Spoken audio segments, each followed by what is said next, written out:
One thing that I found that actually works is prompt compression. Sometimes giving any LLM application system too much information allows room for unpredictability. So there is a technique called prompt compression where you have your initial prompt and you have maybe the additional context that you've gotten from your vector database. There is a technique that reduces this initial prompt down to maybe a few tokens and still allows you to get the same result. And it works by essentially using a smaller model to reduce the initial prompt. And it does this by using some systematic process that takes into consideration the perplexity, either at sentence level, word level, or even take into consideration the context you're giving it and the order of information as well. And having this system in place allows you to essentially save cost on your LLM application, whether it's agent or RAG system, but also it allows you to reduce the scope of possibilities that the agent could take based on the context you're giving it, because now you're reducing the scope or parameters by which it can operate by, or you're reducing how it should be answering the question or the material it's using to answer the query. So that is something that I'm using and it tends to work most of the time.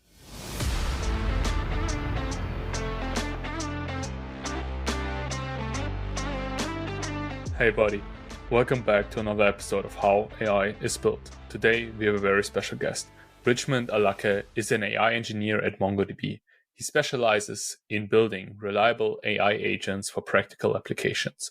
Learn a workflow for agent creation, how to cut down cost, and how to deploy them in production.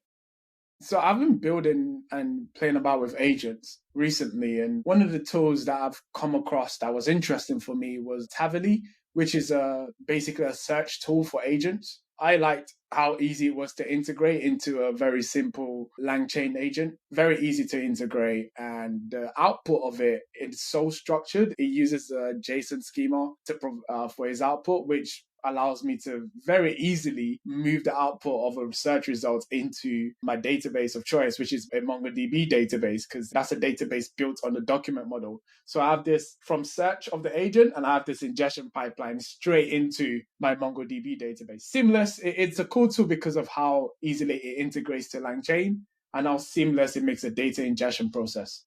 Yeah, and I think that's like the big trend at the moment. We have moved from agents to like now multi-agents, which are getting like so much adoption. What are like some interesting use cases you've tried out where you've actually implemented multi-agents? So I've not implemented multi-agents yet. I guess I'm not that advanced yet. So I'm still trying to get just that agent to human interaction or agent to system interaction to a single agent, task orientated agent to work. Because one of the problem people are trying to solve now is to make agents more predictable in terms of the steps that they take. So you might give agents a variety of tools, but making sure they use the right tools at the right time is something that people are trying to solve for. So for example, just last week, I implemented an agent that basically it grabs information from research paper. So it was an AI agent research assistant. I put out an article on it. I used Fireworks AI function calling model, and I used LangChain to build out this model using their new tool calling method for creating agents. And it worked well most of the times. So I gave it a tool to basically pull out some knowledge from a MongoDB database. I add some knowledge and I use vector search to pull out relevant knowledge that are semantically similar to the current context of the instruction. And I had another tool, which was like a search tool. And I had the archive research paper tool that could basically search the whole of archive repository for a certain research paper based on certain terms. And just getting the agents to use its knowledge base as opposed to using either a search or going to archive was a little bit tricky. It had a little bit of engineering and creativity to it. And that is such a simple thing, if you think about it.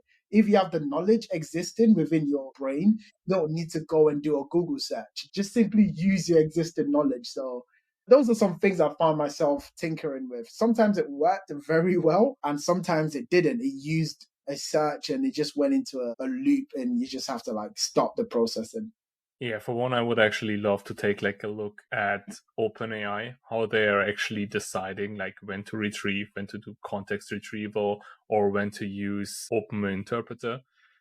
But I think in multi-agent, I'm still a little bit torn. Like, what's the better approach? Either I'm giving like one agent a lot of different tools, or I'm trying to give like each agent like one or two tools and trying to get them to orchestrate, which also doesn't work that reliably most of the time because we can't control agents yet, like single agents, and controlling multi-agents even makes it more complex.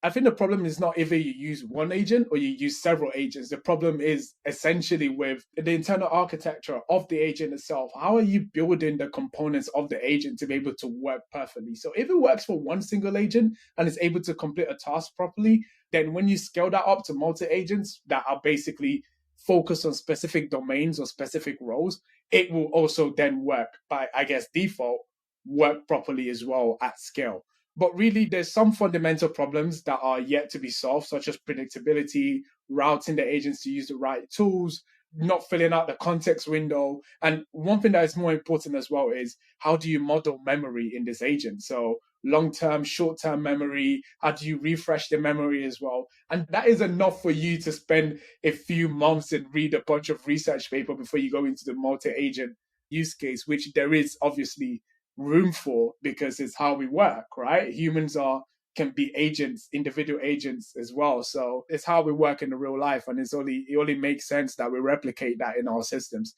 But yeah, it's an interesting area of exploration, which is agentic workflow, as in how are we building these systems?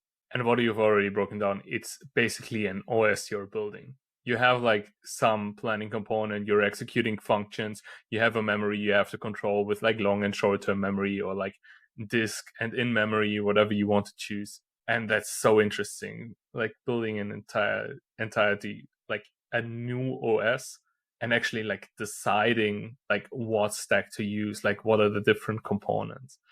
You already mentioned a few things.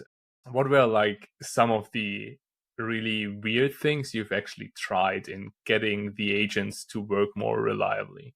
We don't even have to go into the form factor of agents. Just getting LLMs to do what you want them to do. So there's some interesting techniques that have come out, which is you could beg the LLM to be like, hey, please, I really need this, or you can bribe it, you can threaten it.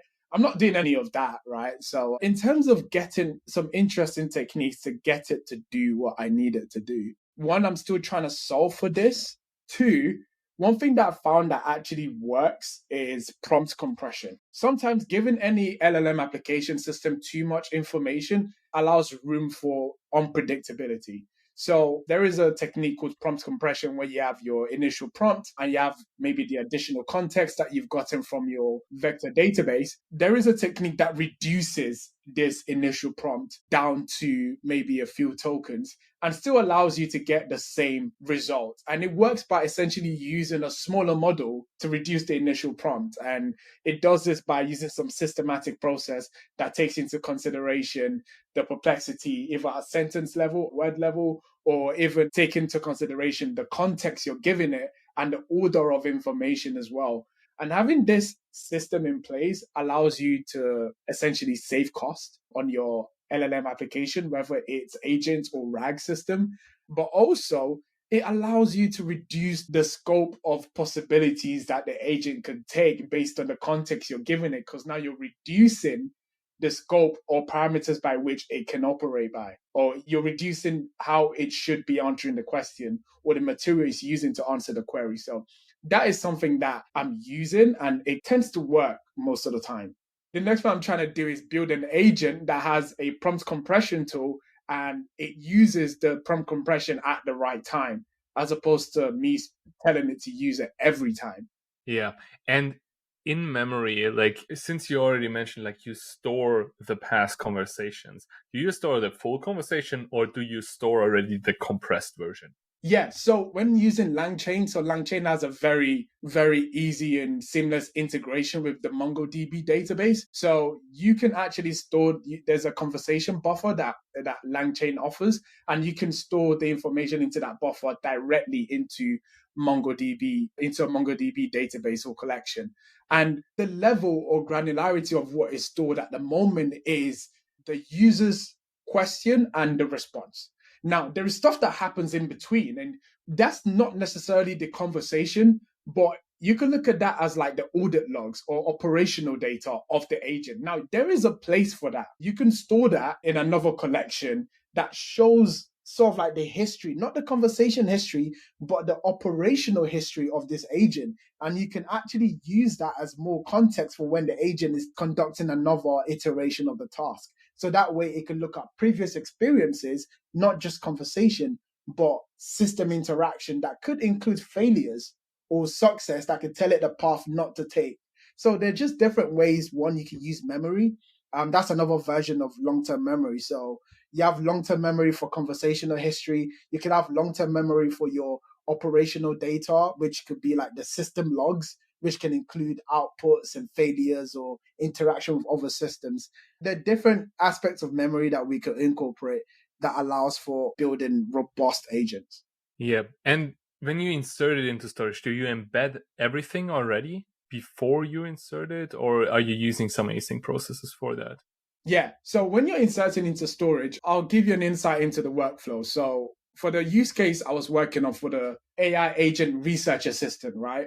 I first embedded a bunch of research papers abstracts. There are some you could get from Hugging Face, I believe. So I got the data set from Hugging Face, then I embedded the abstract. And it was about maybe 500 research papers. And I think the data set on Hugging Face has about several tens of thousands. But I didn't have the time to just embed everything, but embedded about 500. And I used that as the initial seed as this knowledge base. But then if there isn't any aspect of the research paper that is in the query within the agent's knowledge base, when you get the new information and it's been approved and you get the new abstract, then you could conduct another ingestion process to store that within the existing knowledge base, which is how human works essentially. So we have the initial seeding of the knowledge, which obviously you need to do that anyway to have that initial store, or you could just let it learn on the fly, start from scratch.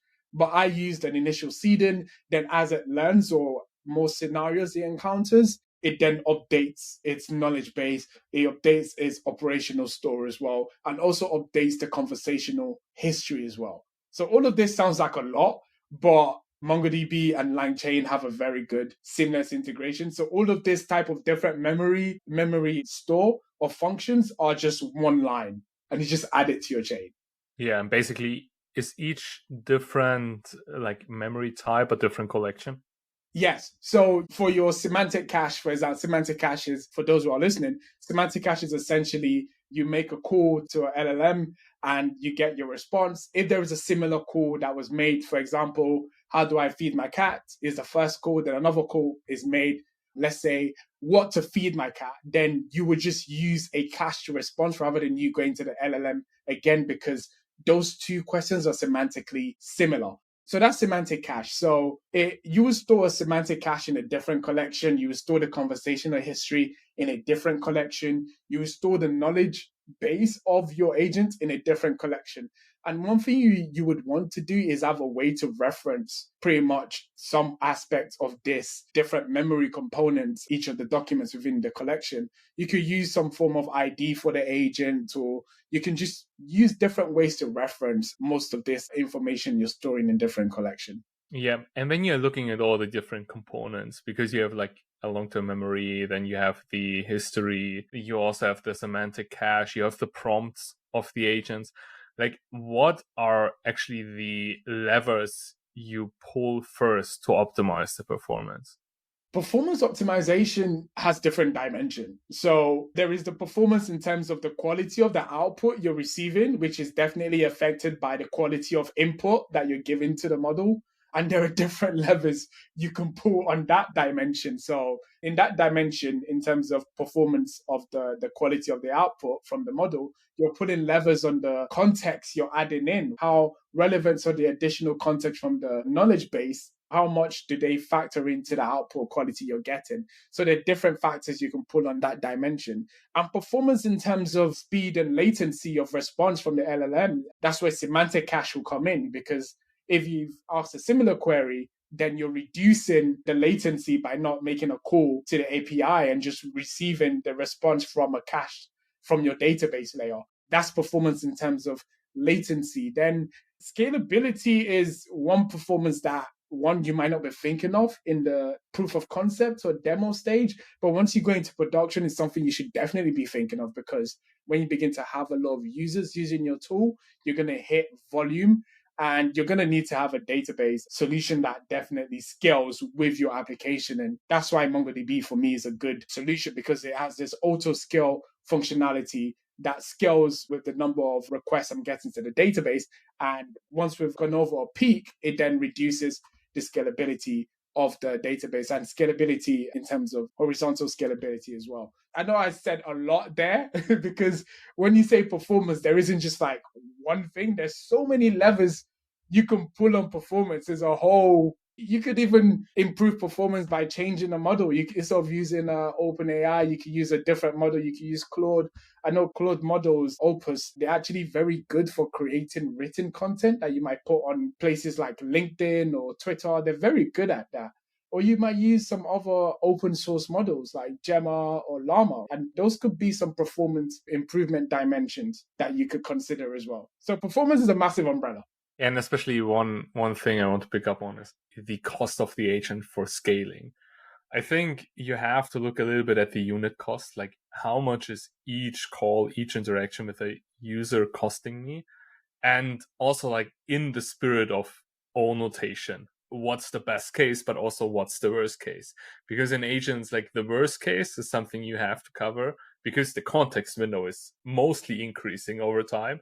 And then you have like retries and stuff like that. It can get really expensive really fast. And this is why I was saying you should definitely consider techniques like prompt compression very early on in the proof of concept, or when you're building out your agents and trying out certain ideas, because prompt compression reduces the amount of tokens your partners input into this LLMs, which will reduce the cost of your overall structure. So you start to factor these techniques in, and you're going to reap the benefits when you start to go into production at scale. And yeah, as in the context windows are getting larger, right? We're at 1 million now. In a few months, who knows what context windows will look like? But they are not RAG killers, essentially. You're not going to be using the whole 1 million context window for every single call. You are going to have a massive bill at the end of the month. So definitely looking for ways to reduce the context, but still maintain the key aspects of the inputs into the LLMs is an art form. But there are tools out there that help with this specific problem. Yeah, I've ran in a web scraping agent basically for extraction, and I like quickly running it on like 2,000 websites. I ran into like 500 euros with Command R because it's filling up the context window really fast, and you rack up the cost if you have like retries built in. If it fails to generate the structured information correctly, you have like so many retries to actually get it. Man, that reminds me of the days when I used to forget to shut down my AWS server. I just ran up costs back in my uni days. But one thing is definitely look into prompt compression, because before you send anything to the model, you can compress the prompts by using a smaller model that sits on the machine, and that will basically save a bit of cost. It might increase the latency, but you increase the latency for a reduction in cost. Nice, perfect. We already touched a little bit on RAG. If you're looking at your RAG pipeline, do you have a preferred setup? You already mentioned you're often working also with some unstructured data. Like, how do you really go from like data collection to data ingestion in the pipeline? Yeah. Do I have a preferred setup? So do I have a preferred stack? No, would be the answer. But one part of the stack that doesn't change is the database of choice, which is, for me, it's MongoDB and the language of choice. So within the AI stack, building RAG or agents, you have certain tools. So the stack is basically, you have the programming language, you have the model provider, then you have the LLM framework or orchestrator, then you have the vector database and the memory provider, then you have the deployment and the monitoring and tooling. That's the stack, right? And the parts that never change is the programming language I'm using, because I program in Python, and the database layer, the memory provider, which is in this case MongoDB. Those two never change, but sometimes I like to try different frameworks, either Llama Index, Haystack, or LangChain, just to get a flavor as to how they're implementing these systems and which one's the best overall. And then I might change the models. There's so many models overall. Sticking to one is, you might stick to one in production, and I do, but when I'm experimenting, I switch out the models. I might use Fireworks AI, or I might use Claude, I might use Cohere, I might use OpenAI. So the different models or different open source models. So definitely love to switch them out here and there. And for tooling and monitoring, I use Prompt Layer. That's in production. I don't use Prompt Layer when I'm doing my POCs. Another aspect of tooling that now is becoming more stable within my stack is prompt compression. Using the library LLM Lingua, it seems to work very well. And LangChain has an integration with LLM Lingua, and so does Llama Index. So it's very easy to integrate it within your existing RAG system or agent system. And even the LLM Lingua library is easy to integrate without any frameworks within your system. And yeah, and MongoDB doesn't change, because for me, MongoDB provides me the vector database.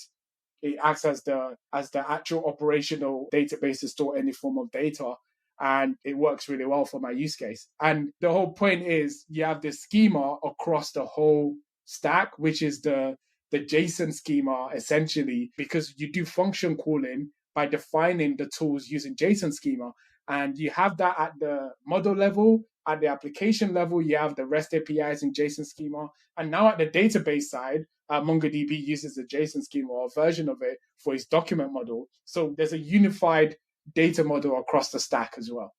Do you also have any preferred frameworks for agentic workloads? Like if you have Crew AI, we have LangChain, we have also like Baby AGI, you have like the MemGPT stack as well. Yeah, there is like Grip Tape, there is AutoGen, there's so many frameworks. And I'll give you an answer. I don't have a favorite one because I want to play with all of them. I'm very excited. I use LangChain's, they have the React tool agent, the method for creating an agent using that. But they put out the tool calling function to create agents a few weeks ago. So I played with that as well. But the space moves so fast. I'm just excited to try any frameworks that come out. So I have Crew AI on my list. I have Grip Tape on my list. I have AutoGen on my list to get to. I have Haystack on my list. So I'm going to be experimenting with these tools and putting out notebooks and articles on how these tools actually work. And it's hard to say which one works well at the moment because they're all facing the same problem, which is predictability of the agent to use certain tools. And the way agentic space is still in its infancy to have a best model, not even RAG, not best framework. And for RAG, I don't even think I have a best framework for RAG. They all work pretty well. They just have different ways of implementation. Yeah, I think it's more like building recipes. You have like a lot of ingredients and you just have to pick the right ones for your use case. And you have to experiment a lot to actually like find the correct ones. Yeah. Experimentation is something that has definitely been with me since I came into the field of machine learning, even software development, but machine learning more so because the amount of times you have to run different experiments to actually get your model to converge. Back in uni, we were spending weeks just training our models and trying different data sets or different partitions of your data set to see what actually gets the model to converge and gets you that very good accuracy on seen data set. But yeah, experimentation is the key with AI. Yeah. And you already mentioned the reliability part. Do you have any libraries or any hacks and tricks you use for actually like filtering out irrelevant content as input, but also to control the output of the LLM? There's some prompting techniques that have definitely come out from research. And I mentioned React, which is essentially a prompting technique that taps into LLM's ability to observe previous action, to plan and observe and actually then take action. So that works pretty well. And I think that is one of the most widely used prompting technique for agents within the space, where you tap into the decision planning abilities of LLMs and the ability to actually observe the environment, observe the tool sets that they have, observe previous executions, and then take the action. That is a prompting technique that seems to work very well. And that feeds into the output of the LLM itself, because you're tapping into this systematic process of addressing a problem, which decomposes the problem, looks at the availability of what tools to use within the environment, and then solves the problem using those tools. That is a very good prompting technique. And I don't think there's I've not run into any other crazy prompting technique that seems to work well. I'm sure there are some, but more will probably emerge as we move through this AI space.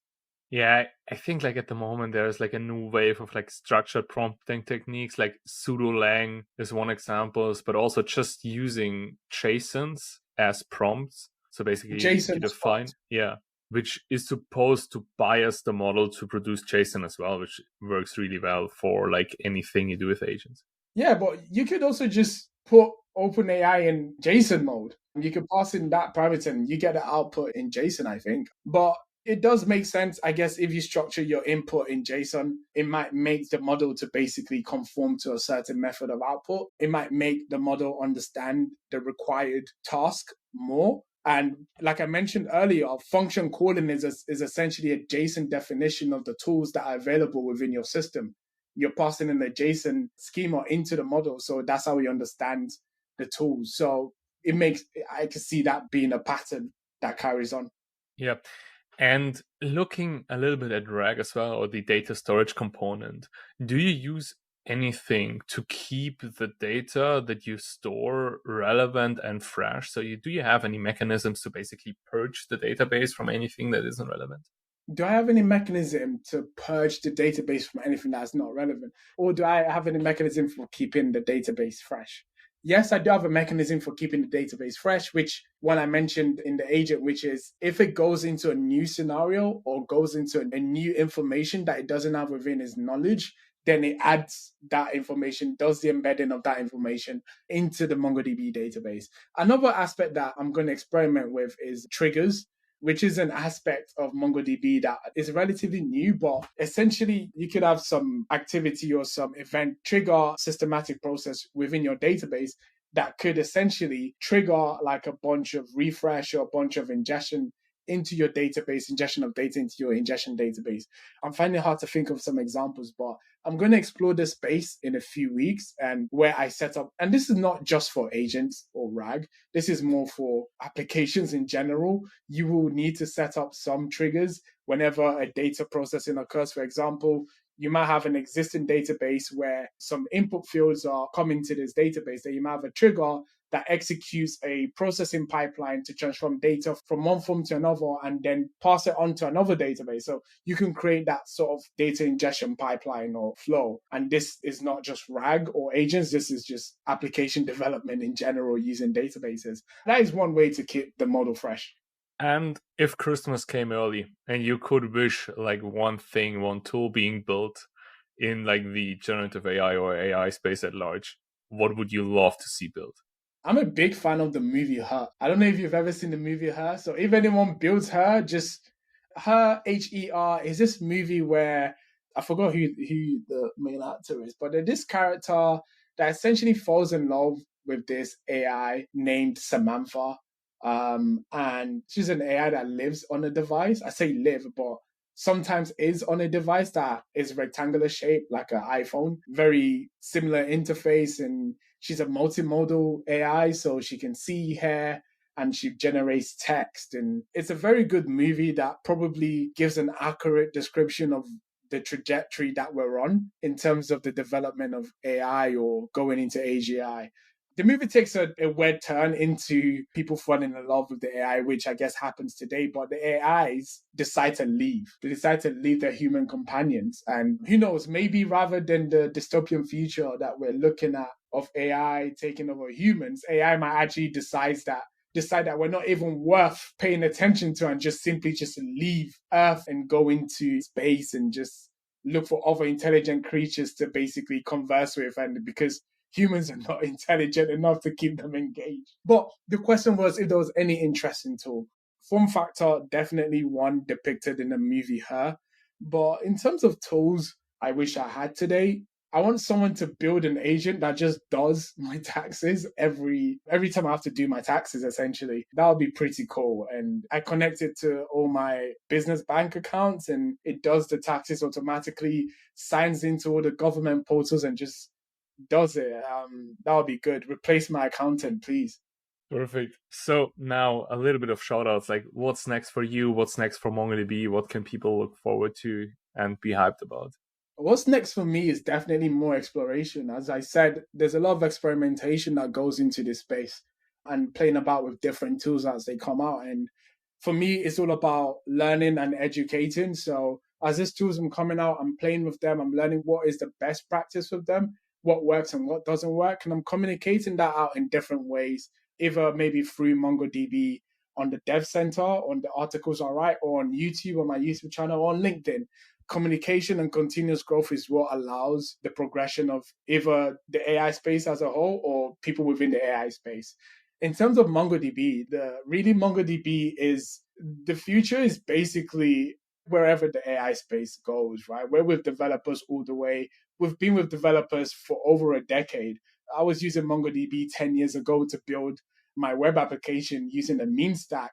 And one thing that resonated with me was the fact that I can take the same way I implement the application layer and use that in the database layer and also use the same data models was transformative for a lot of people in the industry, right? It made being a full stack web developer easier because you just had to stick with the JavaScript language and you use that language across the front end, the back end, and the database layer. And that is something that MongoDB is definitely one of our strong suit is. We are with developers everywhere along the journey. And we're seeing that with AI. MongoDB is here providing all the tools that developer needs, whether it's streaming triggers, vector databases, or just being the overall memory provider for the tools we're building. So whatever form factor AI takes in the next month or in the next 10 years, you can rest assured MongoDB will be there with developers. Yeah. And if people want to get in touch with you or follow along in your journey or read your resources you already have out there, where can they do that? You could type on Google MongoDB Richmond Alake and you will see my profile on MongoDB that includes all the articles that I've written. You can also look at the Gen AI Showcase MongoDB repo, which has all of this notebooks and resources for building RAG and agentic systems. And you can follow me on LinkedIn, Richmond Alake. You can follow me on LinkedIn. Sometimes I post some funny stuff. I don't know. My brother thinks it's not funny, but I don't know. You tell me. Yeah, I use Twitter now and then, or X, I guess. But yeah, those are the general platforms you can follow me on. I also have a YouTube channel, so feel free to follow me on that as well.